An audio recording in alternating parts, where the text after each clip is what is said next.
It's when we promote ourselves. The word exalted is where we get the word hype. Hypo. It's this hypos. It's I'm pumping myself up. I'm making myself big. I'm making everyone notice me. Have you ever noticed people like attention? Right? Especially with social media. My boys now, we like trucks. I drive a truck. But have you ever noticed some people, they lift their truck for attention? Have you ever noticed that? One video I saw of a guy, he just kept lifting it. This is him. That's a little too much. To me, that's a cry for attention, right? How do you even get in and out of that thing? That's a massive, it's like sometimes it's too much. I want to say that a little pride is too much.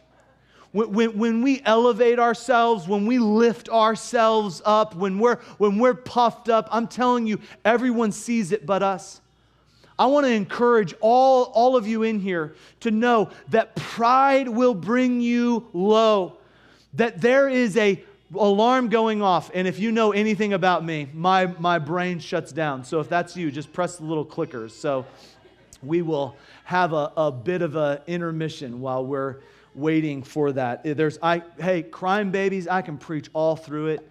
We get an alarm going off, and my little pea brain just shuts down. So we're going to let that go. Let me just read the Bible here for a second. It says in verse number 12, and then they bade him. Now, we don't use the word bade very often, but it's where we get the word call from, kaleo, okay? And so that thing's just going to keep going off. If that's yours, just go ahead and slip out. There's maybe it's mine, maybe it's yours. I'm not sure whose it is, but we'll give you grace. It's a table of grace, right? So the word humble, when we humble ourselves, we are coming before Him. And look at the word humble here. I love this. The word humble means to be honest with yourself. It's just not assuming. Not assuming that you're a certain way or you're better than you are. It's pride tears others down to build yourself up. Can I just tell you something? If someone's talking bad about someone else to you, can I tell you they're talking bad about you to someone else? Can I tell you that pride does this weird thing where we get so lifted up that we have a view of ourselves and a view of others that's not right. It's not real. And so humility says, God, I don't want to assume that I'm better than I am.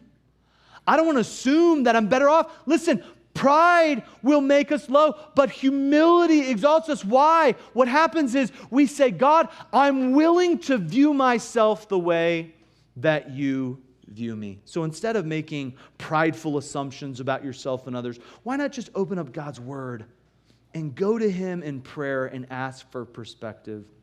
And so as they are a little bit awkward about being called out, about jockeying for position and really having a prideful perspective, Jesus in verse 16 says, well, let me tell you a story. And He was really good at telling parables. They are earthly stories with a heavenly meaning.